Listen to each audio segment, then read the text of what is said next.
Hello दोस्तों, welcome to my channel. और आज हम आपके लाए हैं douse process with theory and proper explanation.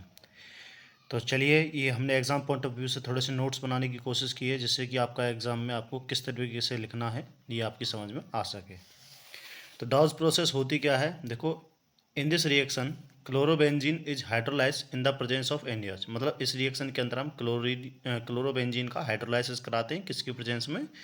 NaOH, sodium hydroxide की प्रेजेंस में।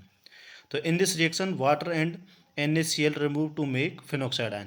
तो जब हम क्लोरोबेंजीन के NaOH के साथ रिएक्शन कराते हैं तो हमारा वाटर रिमूव हो जाता है और हमारा क्या जो है हमारा NaCl रिमूव हो जाता है और हमारे क्या बन जाती है? Phenoxide ion. उसके बाद क्या करते हैं, सेकंड स्टेप में हम फिर फिनॉक्साइड की रिएक्शन कराते हैं, किसके साथ? डाइल्यूट हाइड्रोक्लोरिक एसिड के साथ। तो डाइल्यूट हाइड्रोक्लोरिक एसिड के साथ रिएक्शन कराएंगे।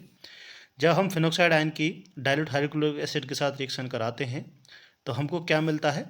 Phenol as a final product. तो डाउज प्रोसेस क्या है भाई? इस रिएक्शन में हम क्लोरोबेंजीन से क्या बनाते हैं?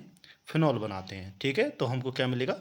Phenol as a final product. अब कुछ इंपॉर्टेंट पॉइंट ये हैं कि इस रिएक्शन के अंदर हम प्रेशर 300 बार रखते हैं और टेम्परेचर रखते हैं 623 केल्विन।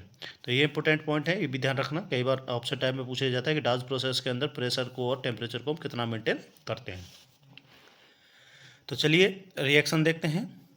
रिएक्शन का फर्स्ट स्टेप है, और फर्स्ट स्टेप रिएक्शन में क्या है हमारे पास? देखो, हमने क्लोरोबेंजीन लिया है, ये बेंजीन रिंग है और ये इसके साथ क्लोरीन लगा हुआ है, तो क्लोरोबेंजीन हो गया। इसकी रिएक्शन कराते हैं हम NaOH, सोडियम हाइड्रोक्साइड के मॉलिक्यूल के साथ। अब इस मॉलिक्यूल को हमने आपके लिए, जिससे आसानी हो सके, इसको एक्सपेंड करके लिखा है। 2NaOH का मतलब है कि 2 NaOH हमारे इसमें आएंगे। एक NaOH ऊपर लिखा है, एक NaOH नीचे लिखा है। तो चलिए, तो होता क्या है, जब हमारा NaOH क्लोरोबेंजीन के साथ रिएक्शन करता है तो सबसे पहले हमारे NaOH के अंदर से एक H मॉलिक्यूल्स जाएगा, एक NaOH के अंदर से एक सोडियम हाइड्रोक्साइड के अंदर से H जाएगा और एक के अंदर से OH जाएगा। तो दोनों मिलाकर के H और OH H2O बाहर हो जाता है। ये माइनस का साइन लगा रखा है, मतलब रिमूव घट रहा है। उसके बाद हमारे पास क्या बचता है? हमारे पास बचता है एक Na और एक NaO। तो इसके अंदर जो Na बचता है वो Na हमारा फर्दर किसके साथ रिएक्ट करता है? Cl के साथ। तो Na फर्दर रिएक्ट करता है Cl के साथ और NaCl निकालता है। हमारे पास क्या बचा? सिर्फ अब बचा NaO। अब यहाँ पर हमारा क्लोरोबेंजीन का जैसे Cl हटा तो ये पॉजिटिविटी शो करेगा और NaO नेगेटिविटी शो करेगा। तो हमारा जो यहाँ पर NaO बचा है इसके ऊपर नेगेटिव है और Cl को यहाँ पर जो क्लोरोबेंजीन है इसके ऊपर पॉजिटिव है। तो ये NaO इसके साथ जड़ जाएगा हमारा बेंजीन के साथ और हमारा ONa पॉजिटिव यानी कि सोडियम फिनॉक्साइड आयन बनाएगा। क्या बनाएगा? सोडियम फिनॉक्साइड आयन बनाएगा। ठीक है, ये हमारा फर्स्ट स्टेप था। अब सेकंड स्टेप की चर्चा करेंगे।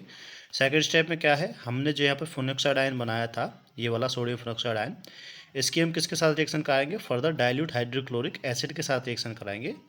और जैसे ही फर्दर डाइल्यूट हाइड्रोक्लोरिक एसिड के साथ करेंगे तो जो हमारा HCl है ये दो हिस्सों में टूटेगा। ये टूटेगा, एक H पॉजिटिव और Cl नेगेटिव। अब आपको पता है इसमें Na हमारा पॉजिटिव है और Cl क्या है? नेगेटिव। तो आपको पता है ये नेगेटिव किसको अप्रोच करेगा? इस पॉजिटिव को अप्रोच करेगा। इस प्रकार से हमारा यहाँ पर NaCl बाहर निकल जाएगा। अब क्या बचा हमारे पास? सिर्फ O नेगेटिव, और O नेगेटिव को कौन सेटिस्फाई करेगा? हमारा H पॉजिटिव, और O के साथ हमारा H जुड़ जाएगा। इस प्रकार से हमारा फिनॉल का जो है फॉर्मेशन हो जाएगी। तो देखिए, एक बार फिर से इसको रिकैप कर लेते हैं। तो क्या थी डाउज प्रोसेस? इस रिएक्शन के अंदर हम क्लोरोबेंजीन की रिएक्शन कराते हैं। देखिए, क्लोरोबेंजीन की रिएक्शन कराते हैं किसके साथ? NaOH के साथ, सोडियम हाइड्रोक्साइड के साथ, और हमें क्या मिलता है? Sodium phenoxide ion. रिमूव क्या क्या होते हैं? रिमूव होता है हमारा वाटर और NaCl। कितना प्रेशर होता है? प्रेशर होता है हमारा 300 atm और टेम्परेचर कितना होता है? 23 केल्विन। फिर उसके बाद जो सोडियम फिनॉक्साइड आयन है वो फर्दर किसके साथ रिएक्ट करती है? डाइल्यूट हाइड्रोक्लोरिक एसिड के साथ, और डाइल्यूट हाइड्रोक्लोरिक एसिड के साथ रिएक्ट करके क्या बनाती है? Phenol as a final product, जो कि हमारा यहाँ पर गिवन है। तो फिलहाल वीडियो बताइए, वीडियो आपको अच्छी लगी तो वीडियो को लाइक करें, चैनल को सब्सक्राइब करें। Thank you.